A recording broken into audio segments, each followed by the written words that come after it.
Chase Edmonds is about to become a fantasy football supernova. When KK broke into the league, a lot of people were really excited about air raid coming to the NFL. And we did our best to break down what this would mean at the NFL level, how it would succeed, what it would mean for fantasy football as well. And when we looked into the system, it became pretty apparent that even though everybody was excited about how this would impact pass catchers, it wasn't a wide receiver offense, kind of. When this offense is run properly, and when you look at the stat background of this offense, it presents a couple players that you'd want in a fantasy format. The quarterback, absolutely. Kyler getting drafted there, Kyler was going to score a boatload of points. That was known right from the jump. But the wide receiver breakdown was a little bit different. You could see two guys on the 3 tier and one on the 2 tier, or you could see one focal, which would demolish the value of just about everybody else there in the wide receiver core. You'll see a focal 1 and maybe a 3, a 4. But there was only one ball to go around, and this was going to be a factor for anybody who was buying into this being a just rock star offense where points just came flying from the heavens. And it's become very apparent to everybody that Hopkins is that focal 1. His value is going to be amazing, and Kirk's value is going to diminish. Isabella, Fitz, diminish. And you're really going to see Hopkins killing it on the 1 line. Kirk maybe a 3, Isabella maybe a 4, Hopkins, both of them kind of kicking around there. But really it can only support 3 wide receivers. But even though it's air raid, and even though everybody thinks it's extremely pass happy, this is a really good running back offense. And to find the proof of that, you look over at the world of analytics.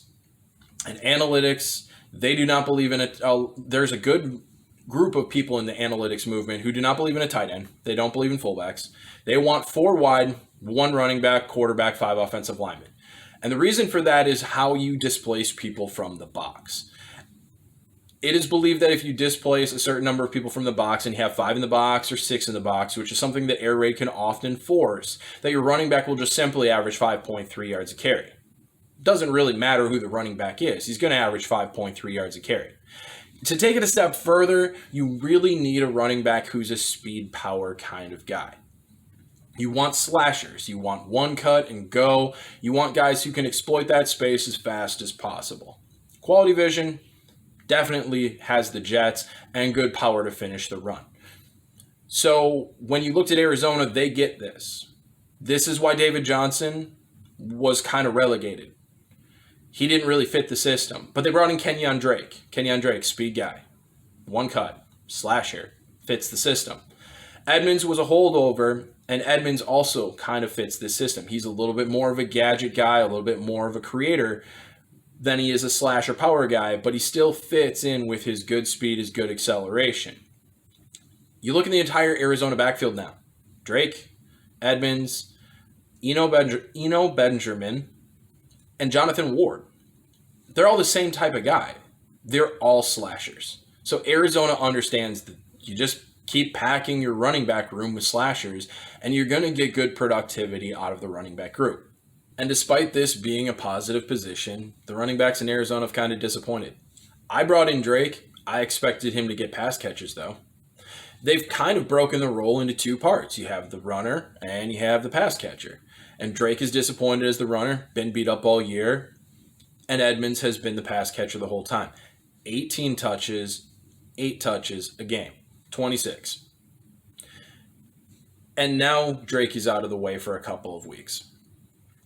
And you can expect Chase Edmonds to be an 18-touch running back, which is really interesting because this backfield's producing 25 points a week.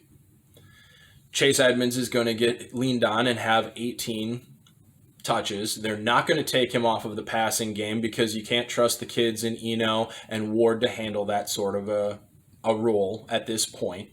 So maybe you see some, carries for Eno but you're going to see the vast majority of it just handed to Edmonds. And to this point in the season, Edmonds has averaged 1.5 points per touch. Now, he gets the money touches right now. He gets a lot of the catches. He gets a lot of the easy PPR points with those catches. But he's still a running back that you should expect to hit 1 point per touch. And now those touches go to 18, maybe 20. That puts him in the top 6. There's 5 guys with how Zeke is struggling at this point in time. He is going to just fly up these boards and be one of the top, at least top 8. I had it top 5 running backs in the coming weeks while Drake is out. The role is his. This offense produces for this running back, and he is going to score big points. And this is also not the first time we've seen this. Last year, Edmonds got one game where he got leaned on for 29 touches. He put up 35 points. Granted, 3 touchdowns in that, so he had 17 points. But he only caught 2 balls that game. And he's been doing more work in the receiving game this year than he has in the past year. On top of that, you've also seen this in LA. Because the pass-catching back, Austin Eckler, didn't have Gordon for 4 games, and he exploded. That's what you're looking at with Chase Edmonds in this role.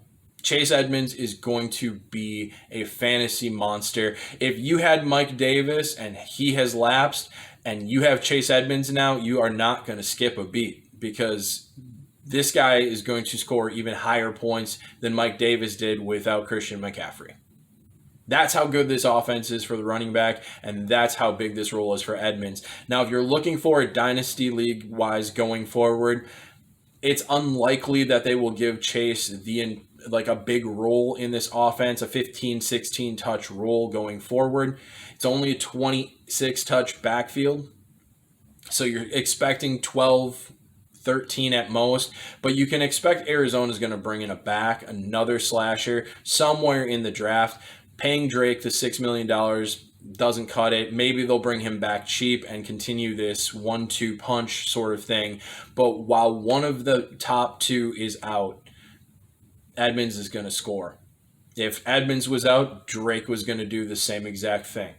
It's just the 2-man game versus the 1-man game and what this backfield can do. So if you have him on your roster already, congratulations. If you don't have him, I'm sorry we didn't get to this sooner. But at least there's JaMychal Hasty against Green Bay, my team this week, because we don't stop the run, and he's due for a pretty big game himself. We are in the middle of fantasy season.